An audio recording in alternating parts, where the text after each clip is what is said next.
Hello everyone. अहिले भने चाहिँ म बफ करी बनाउँदैछु अनि यहाँ चाहिँ बफको मिट रेडी छ। अनि यहाँ चाहिँ छ प्याज, टमाटर, यो चाहिँ मेरो किचन गार्डनको धनिया। अनि यहाँ मसला छ। यहाँ मसलामा चाहिँ के छ भन्दाखेरि चाहिँ अदुवा लसुनको पेस्ट अनि जिरा धनिया अनि हर्दी अनि रङ अनि गरम मसला हालेर चाहिँ रेडी गरेको छु। अब चाहिँ म ढिलो नगरिकन बनाउन स्टार्ट गर्नेछु। यहाँ चाहिँ मेरो प्रेसर कुकरमा तेल मस्टर्ड तेल हालेको छु। अनि तेल चाहिँ अब खरिसकेर चाहिँ म मजाले मासुलाई भुट्नेछु। अहिले भने चाहिँ तेल खरिसकेको छ। अब यहाँ माथि चाहिँ म मासु हाल्नेछु।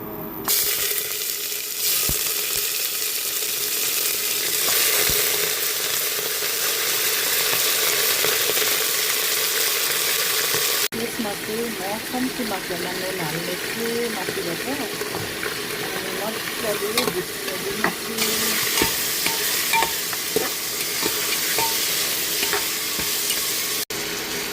अहिले भने चाहिँ मासु मजाले भुटिसक्यो। अब चाहिँ म यसमा प्याज टमाटर हालिदिएको छु। अब यो मजाले म चलाउनेछु। चलाएर चाहिँ त्यसमाथिबाट चाहिँ मैले मसला हाल्नु पर्ने हुन्छ।